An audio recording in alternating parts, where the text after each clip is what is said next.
Ini saya akan menjelaskan pengertian pengelasan. Apa sih pengelasan itu? Pengelasan adalah menyambungkan dua buah benda logam menyambung menjadi satu. Tapi bagaimana sih praktek sebenarnya?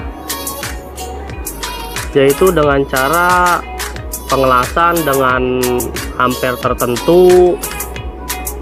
Kali ini yang saya akan bahas adalah pengelasan tentang SMAW atau Sheet Metal Arc Welding. Pengelasan SMAW itu kita membutuhkan yang namanya elektroda. Di sini saya menggunakan elektroda E6013. Apa sih E6013 itu? E-nya itu elektroda, 60 itu tarikan maksimum sesuai standar KSI, 1 itu adalah posisi 1 itu posisi bebas atau semua posisi, dan 3-nya adalah flak, bahan-bahan kimia yang ada di flak. Apa sih itu flak? Flak itu lapisan kawat las yang di dalam disebut kawat inti, dan ini lapisan ini disebut flak, dan 3 ini adalah angka dari flak, bahan-bahan flak ini. Ini kawat inti, ini flak. Di sini E6013. Coba bisa dilihat E6013.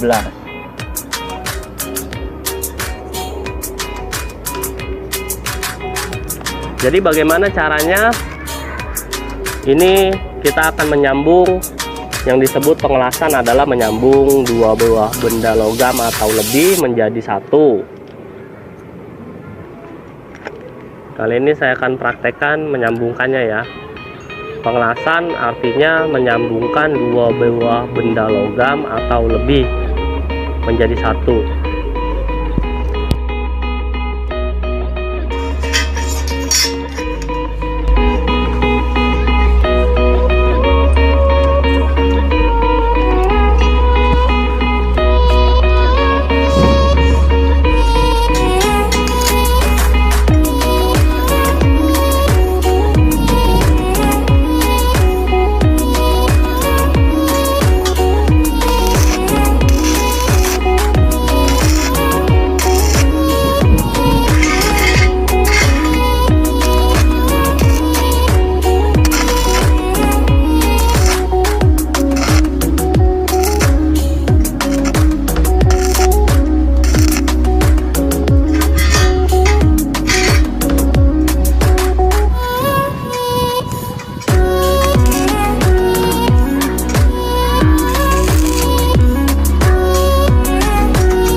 Yang dinamakan pengelasan, menyambungkan dua buah benda menjadi satu.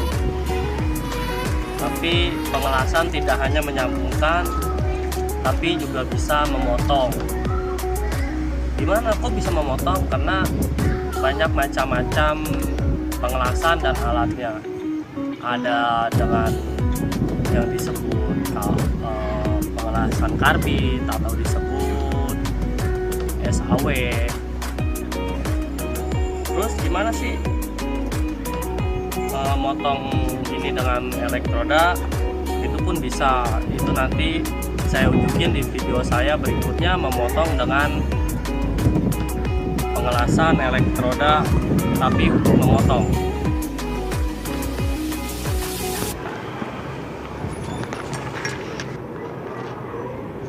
Di sini saya jelaskan lagi ya.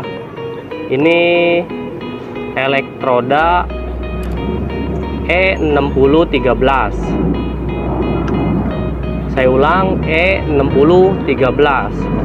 E-nya adalah elektroda. 60 adalah tarikan maksimum sesuai standar KSI. Dan 1 adalah semua posisi. 3 adalah bahan campuran flak. Flak itu adalah lapisan inti kawat las. Perlengkapan peralatan dari las oxyacetylene welding.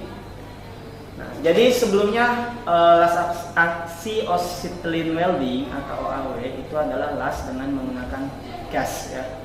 Di mana terdapat 2 gas, yakni gas oksigen sesuai dengan namanya dan juga gas asetilin atau las aktif. Di mana kedua gas ini akan dicampurkan sehingga menjadi panas atau pembakaran di situ. Panas inilah yang digunakan untuk menyambung 2 logam nantinya. Sehingga prinsipnya berbeda jauh dengan las busur manual, di mana las busur menggunakan arus listrik untuk menimbulkan panas. Sedangkan las OAW menggunakan gas untuk menghasilkan panas. Gas pertama adalah oksigen, gas kedua merupakan asetilin. Nah, di depan Bapak ini sudah ada beberapa perlengkapan untuk melakukan proses pengelasan oxyacetylene atau kita sebut saja OAW. Nah, pertama di sini terdapat selang. Nah, selang ini gunanya tadi di awal disebutkan karena pengelasan ini menggunakan gas, sehingga untuk mengalirkan gas kita memerlukan media atau perantara. Seperti halnya kalau di las busur manual itu menggunakan kabel untuk mengalirkan arus listrik. Sedangkan pada las OAW kita menggunakan selang ini untuk mengalirkan gas. Sini ada 2 warna untuk membedakan, sehingga kita bisa tahu mana aliran untuk gas oksigen, mana untuk aliran gas asetilin. Kita bisa lihat dari perbedaan warna.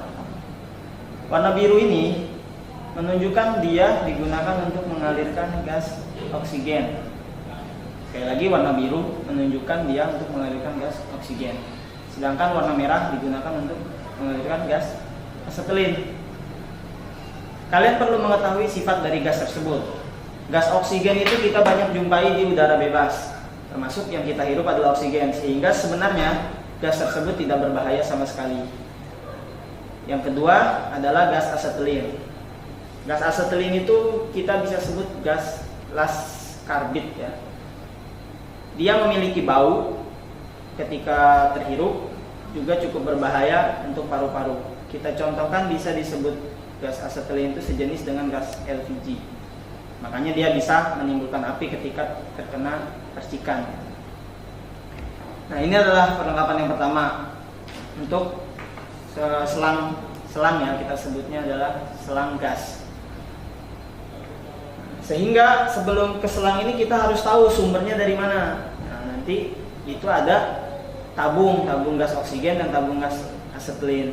Seperti halnya kalian lihat di rumah, gas itu kita simpan di dalam tabung ya, tidak bisa gas bertebaran di luar, pasti harus disimpan di dalam tabung bertekanan. Tabung bertekanan ini sangat kuat untuk menahan tekanan dari si gas tersebut. Oke, berikutnya di sini kemana arah aliran si gas dari tabung? Dia akan menuju ke blender atau torch ya. Di sini blender. Apa itu blender? Blender itu adalah bagian yang mencampur 2 gas menjadi satu. Jadi kalau kalian lihat di sini terdapat 2 lubang input ya dia, yang nanti akan disambung ke selang. Ketika dari tabung dia mengalir masuk ke dalam blender, mereka masih terpisah.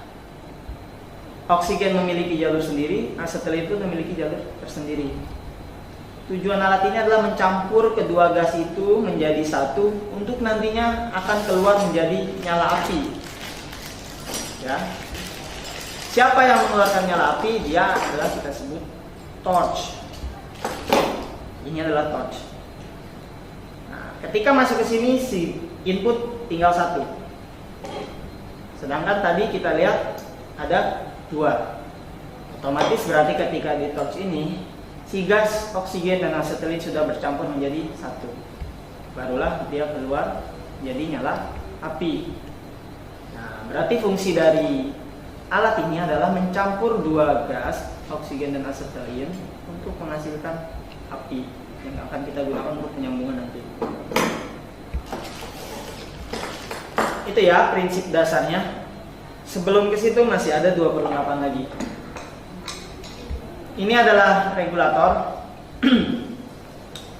Mungkin kalian sering lihat juga di rumah tabung gas kalian memiliki regulator. Fungsi regulator itu apa? Pertama, dia akan mengeluarkan gas dari tabung menuju ke selang. Ya. Jadi alirannya dia dari bawah. Ini akan kita pasang di tabung. Tabung akan mengeluarkan gas ke regulator dan regulator akan mengalirkannya ke selang, di mana nanti selang tersebut akan mengalirkan ke beranda. Nah, perlu kalian lihat di sini ada dua, kita sebut ini adalah manometer ya, manometer, oke? Regulator ini terdiri dari dua manometer, yaitu ada tekanan isi dan tekanan kerja. Nah, kita lihat bagaimana membedakan mana yang menampilkan tekanan isi, mana menampilkan tekanan kerja. Kita lihat, yang pertama ini dia memiliki skala yang besar, ada 1000, 2000, 3000, 4000. Ini menandakan dia akan menampilkan tekanan isi. Apa itu tekanan isi? Yakni seberapa banyak tabung itu masih memiliki gas di dalamnya. Oke. Tabung itu memiliki kapasitas gas di dalamnya. Bagaimana kita tahu sudah seberapa banyak kita pakai atau sudah seberapa banyak yang keluar, berapa banyak sisanya? Kita perlu lihat dari angka manometer ini. Oke. Sehingga ketika dia kosong ataupun dia sudah tidak memiliki isi gas lagi, si tabung itu, kita akan tahu. Kita harus lihat dari manometer ini. Cirinya dia memiliki skala yang besar. Jadi kalau kalian lihat nanti yang sebelahnya untuk manometer tekanan kerja itu tekanannya kecil ya, tidak sebesar tekanan isi. Oke. Ini warna hijau. Warna hijau sama seperti selang menunjukkan perbedaan gas. Jadi warna hijau ini atau biru, umumnya hijau atau biru itu dominan untuk regulator oksigen. Ya. Nah, sedangkan tadi Bapak jelaskan ada dua manometer atau dua skala. Yang pertama ada tekanan isi, yang kedua ada tekanan kerja. Tekanan isi itu adalah melihat isi tabung, tekanan kerja adalah melihat seberapa banyak gas yang dialirkan ke dalam selang. Ya. Jadi tekanan kerja adalah seberapa banyak gas yang kita alirkan ke dalam selang. Oke, itu bisa kita atur banyaknya dengan mengeset atau menyetel tuas ini. Oke. Kalau kita putar di sini, dia akan kita putar. Kalau dari arah kamera itu berarti berlawanan arah jarum jam ya. Berlawanan arah jarum jam atau counterclockwise UCW. Itu berarti dia akan membesarkan nilainya atau membuka katup menjadi lebih lebar sehingga aliran yang masuk ke dalam selang itu lebih besar. Sebaliknya ketika kita putar dia ke arah jarum jam, dia akan menutup katup sehingga aliran gas yang keluar dari tabung menuju selang itu menjadi lebih sedikit. Oke. Prinsipnya sama untuk yang benda yang ini, itu sama, adalah regulator untuk gas, tapi karena warnanya berbeda, ya sama dengan selang merah, berarti ini regulator untuk gas asetilin. Oke. Jadi kalian nanti jangan sampai tertukar ya ketika pemasangan. Ini untuk oksigen, ini untuk asetilin. Mungkin kalian bisa membedakan ini menjadi secara fisik ya, atau secara visual bisa kalian bedakan. Tapi pada dasarnya ini memiliki banyak juga perbedaan yang kalian baru tahu ketika dipasang. Oke ya, jadi itu perbedaan secara visual. Terakhir, mungkin Bapak akan menjelaskan tadi di awal prinsipnya itu las gas, menggunakan 2 gas untuk menyambung 2 logam. Jadi dia tetap butuh kawat las ya untuk sebagai bahan tambah. Nah, mungkin itu secara umum. Jadi las atau AW adalah pengelasan dengan gas untuk menyambung 2 logam. Oke.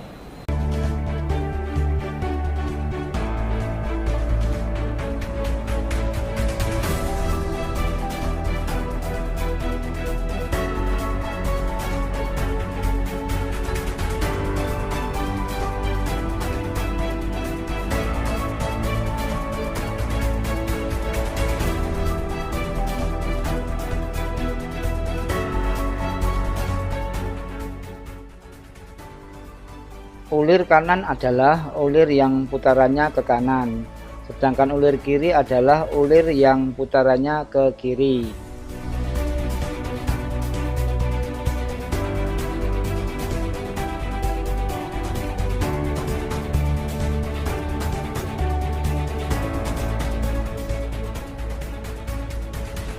Ulir dalam adalah ulir yang terletak pada permukaan dalam suatu lubang, disebut juga female thread atau ulir perempuan.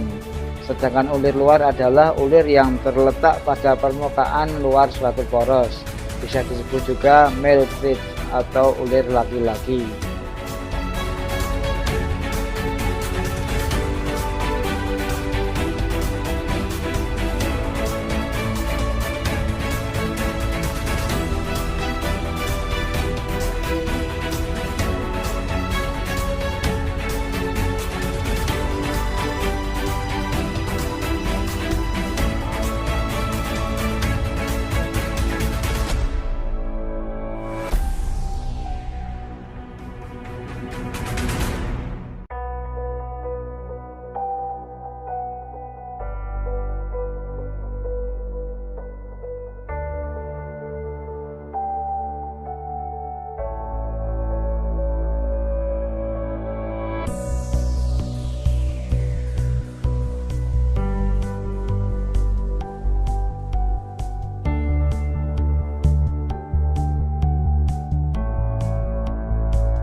Ulir metris memiliki sudut ulir 60 derajat dengan satuan mm, sedangkan ulir jenis Whitworth sudut ulir 55 derajat dan satuan ukurannya inci.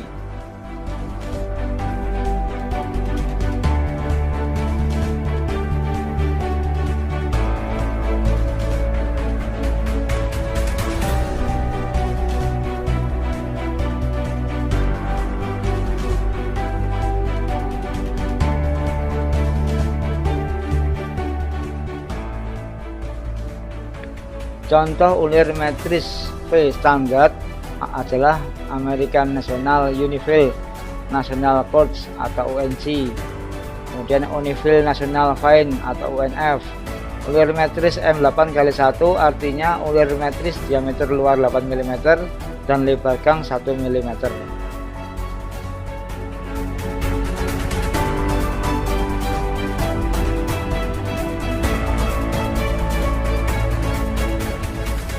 Ulir Whitworth contohnya British Standard Whitworth atau BSW, kemudian ulir British Standard Fine atau BSF. Contohnya W 3/8 inci x 20 artinya ulir Whitworth diameter nominal 3/8 inci dengan jumlah 20 gang per inci.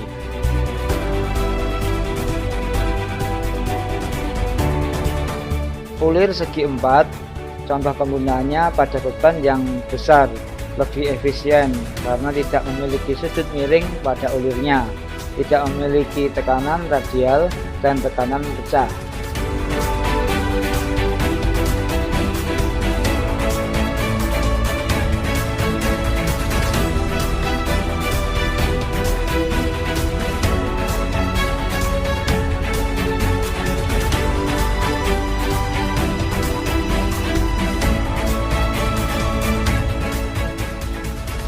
Ulir trapesium banyak digunakan untuk poros transportir mesin bubut.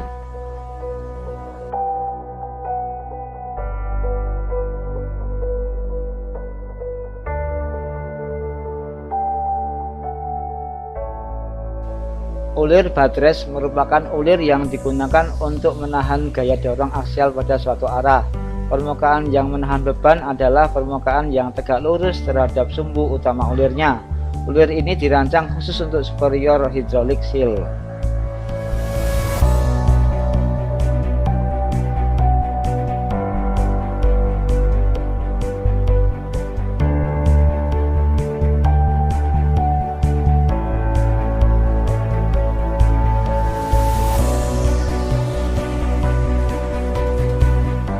Ulir setengah bola banyak digunakan untuk pekerjaan penambangan, rem, dan poplin kereta api.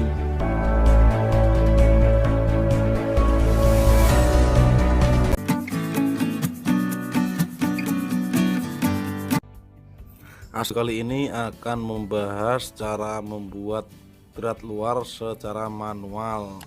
Ini namanya stang snai dan ini mata disknya. Ini ukurannya M8 kali 1,0, artinya 8 mm lubangnya, diameternya, dan 1 mm jarak antar dratnya. Nama asli dari stang snai adalah round die handle, tapi pada umumnya disebut dengan stang snai. Bagaimana cara menggunakannya? Ikuti videonya sampai selesai. Oke, langsung ke TKP. Untuk contoh, ini saya gunakan besi beton bangunan berdiameter 8 mili. Nah, ini nanti sampingnya digerinda dulu. Dan satu lagi yang harus diperhatikan, nah ini namanya membuat drat secara manual pasti akan beresiko miring. Nah, ini nanti diteruskan ujungnya, nah sampai seukuran mata disk ini, untuk mengurangi resiko kemiringan, dilincipkan ujungnya. Disiapkan dulu semua alatnya, stang snai, mata disk, besi beton, tang, dan jangan lupa oli. Oke, kita gerinda dulu samping dan meniruskan ujungnya. Satu lagi saran dari saya, kalau kita mau membuat drat sepanjang 3 cm, lebih baik dilebihi 1 cm atau kita membuat 4 cm. Nah, soalnya ini ujung yang lancip ini nanti setelah selesai proses pembuatan drat dipotong biar rapi. Oke, ini sudah selesai digerinda, kita pasang di ragum. Sorry ya, ini ragumnya kurang standar karena ini ragum made in DW. Pastikan tegak lurus baru dikencangkan ragumnya. Cara memasang mata disk ini yang ada tulisannya ini berada di sisi bagian bawah. Nah, yang ada tahanannya ini nanti sisi bagian atas. Lalu coakan ini dapat salah satu dari baut ini untuk penahan biar tidak ikut berputar. Dipasang gini lalu dikencangkan semua bautnya. Nah, dikencangkan pakai tang bisa, pakai obeng juga bisa. Nah, kenapa ini di bagian bawah? Nah, ini lebih lebar dari yang atas itu. Jadi kalau yang lebar itu untuk awalan membuat dratnya, jika dibalik maka akan lebih susah membuatnya. Oke, siap untuk diputar. Pastikan tegak lurus, tekan ke bawah sedikit lalu putar ke kanan.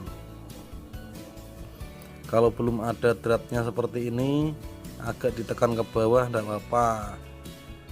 Nanti kalau sudah ada dratnya sebanyak 3 atau 4, jangan terlalu ditekan ke bawah, cukup digerakkan ke kanan kiri seperti ini. Digerakkan ke kanan lalu balik ke kiri sedikit, ditambah ke kanan lagi. Jangan langsung ke kanan terus karena akan berat. Dibalikkan ke kiri sedikit lalu tambah ke kanan lagi. Intinya jangan langsung diputar ke kanan, karena ke kanan lalu ke kiri sedikit tambah ke kanan lagi. Jika sudah terasa berat, dikasih oli. Jadi intinya seperti itu, diputar kalau sudah oke. Segini saja buat contoh. Kita copot setang snenya, putar ke kiri sampai lepas.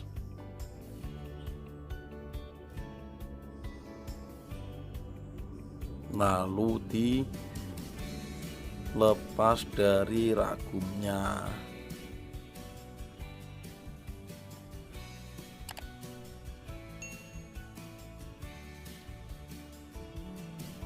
Nah, ini dia.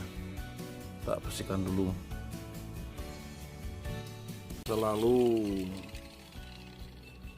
Nah, inilah hasilnya.